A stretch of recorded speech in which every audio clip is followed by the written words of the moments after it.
اعوذ باللہ من الشیطان الرجیم بسم اللہ الرحمن الرحیم وقال اور شیطان نے کہا کہ لأتخذن اللہ تعالیٰ سے اس نے کہا کہ میں ضرور بالضرور لوں گا من عبادک تیرے بندوں سے نصیبا مفروضہ ایک حصہ مقرر کیا ہوا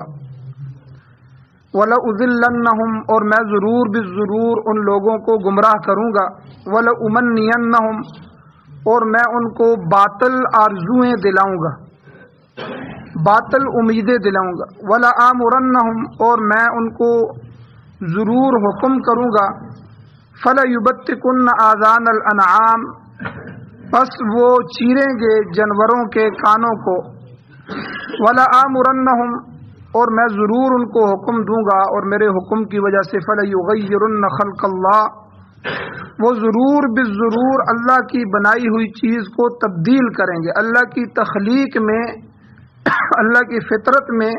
فَلَيُغَيِّرُنَّ تغیر کریں گے تبدیلی کریں گے وَمَن يَتَّخِذِ الشَّيْطَانَ وَلِيًّا جس آدمی نے شیطان کو دوست بنا لیا من دون اللہ اللہ کی ذات کے سوا اللہ کو چھوڑ کے فقد خسر خسرانا مبینا پس تحقیق وہ خسارے میں پڑ گیا واضح طور پر خسارے میں پڑنا یعدہم شیطان ان لوگوں سے وعدہ کرتا ہے ویمنیہم اور ان کو امیدیں دلاتا ہے اللہ فرماتے ہیں وما یعدہم الشیطان اور شیطان ان سے وعدہ نہیں کرتا الا غرورا مگر دھوکہ کرتا ہے اولئک مأواہم جہنم یہی وہ لوگ ہیں جن کا ٹھکانہ جہنم ہوگا ولا یجدون عنہا محیصا اور یہ لوگ نہیں پائیں گے اس جہنم سے بھاگنے کی جگہ والذین آمنوا اور ان کے مقابلے میں وہ لوگ جو ایمان لائے وعملوا الصالحات اور نیک اعمال کیے سندخلہم ان قریب ہم داخل کریں گے ان لوگوں کو ان ایمان والوں کو جنات ایسی جنتوں میں ایسے باغات میں کہ تجری من تحتها الانہار جن کے نیچے نہریں جاری ہوں گی خالدین فیہا ابدا وہ رہیں گے ان جنتوں میں ہمیشہ ہمیشہ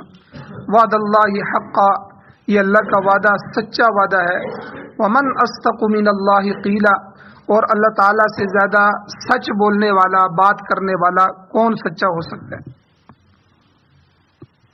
سورۃ النساء کی آیت نمبر 118 119 120 121 اور 122 یہ 5 آیتیں آپ کے سامنے تلاوت ہوئی ہیں آپ نے ان کا ترجمہ سماعت فرمایا ان آیات کے 4 درس اس سے پہلے گزر چکے ہیں آج انہی آیات کے متعلق 5واں درس ہے پچھلے دروس کا خلاصہ یہ ہے کہ جب سے آدم علیہ الصلوۃ والسلام کو اللہ تعالیٰ نے تخلیق فرمایا پیدا فرمایا اور اس وقت کی موجودہ مخلوقات میں فرشتوں کو اور جنات میں سے شیطان کو اللہ تعالی نے سجدہ کرنے کا حکم دیا کہ یہ آدم میرے خلیفہ ہیں اور زمین میں جا کر میری بات کریں گے میرا نظام قائم کریں گے تو اس لیے آپ لوگ ان کو سجدہ کرو تو فرشتوں نے سجدہ کیا اور شیطان اکڑ گیا اور تکبر کیا حجت بازی شروع کر دی کہ میں انسان سے افضل ہوں خلقتنی من نار و خلقتہ من طین مجھے آپ نے تو آگ سے پیدا کیا ہے اس کو آپ نے مٹی سے پیدا کیا ہے آگ مٹی سے افضل ہوتی ہے آگ اوپر اٹھتی ہے مٹی نیچے بیٹھتی ہے تو اس لیے میں سجدہ نہیں کروں گا اس نے انکار کیا اللہ تعالیٰ نے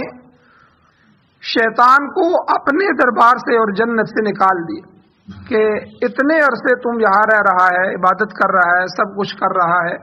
اب تو میرے حکم کو نہیں مانا تو میں آج تجھے مردود بنا رہا ہوں لعین بنا رہا ہوں تو میرے دربار سے رد ہو چکا ہے اور اب میری لعنت تیرے اوپر پڑتی رہے گی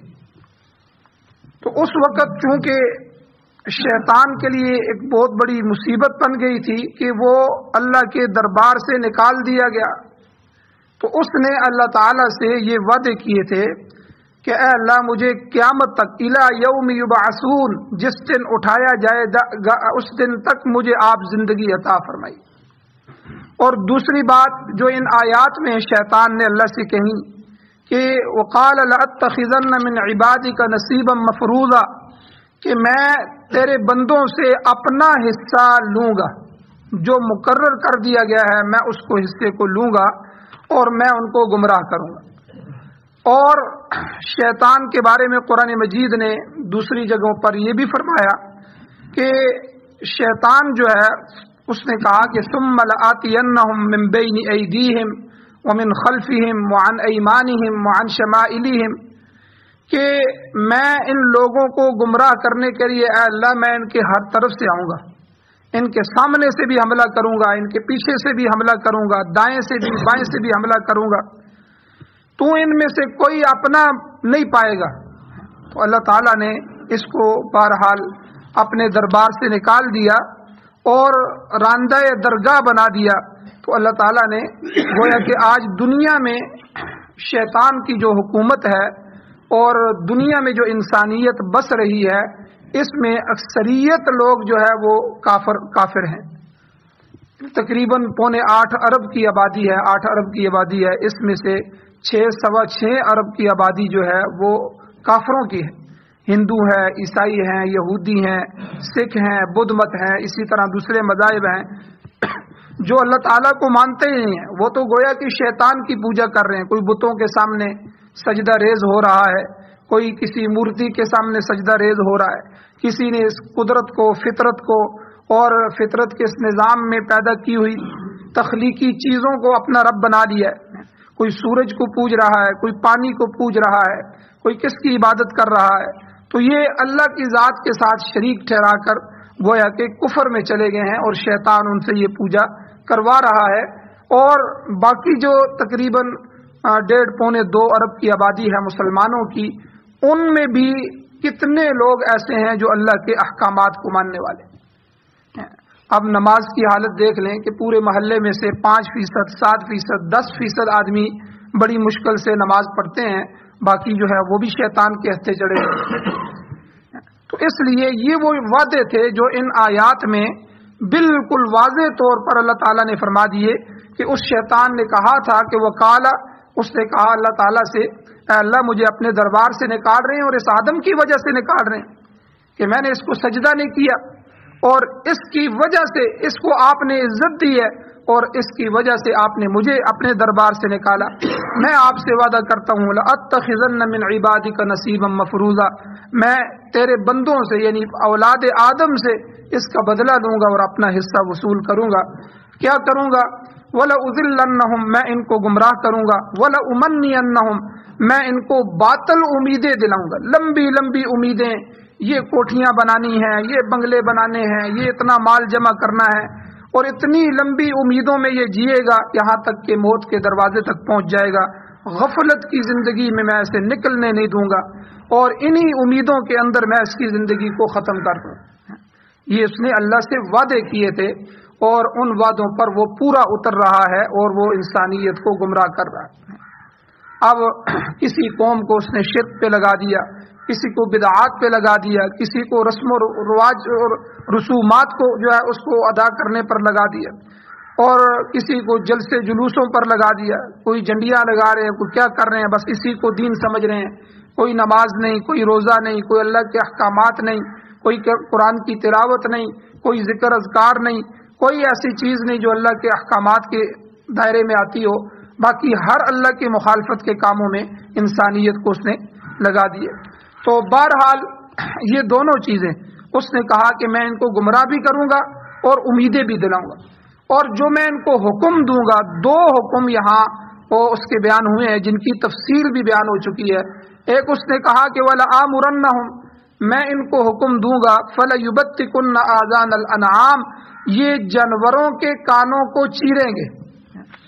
یعنی کیا مطلب؟ اس کا مطلب بیان ہو چکا کہ جانوروں کے کان کاٹ کے ان کو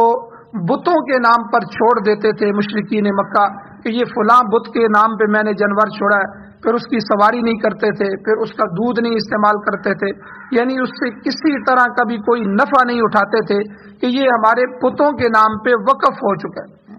تو اسی طرح جو ہے کئی چیزیں جو ہے وہ اپنے بتوں کے نام پہ، مزاروں کے نام پہ اور درباروں کے نام پہ، اولیاء اللہ کے نام پہ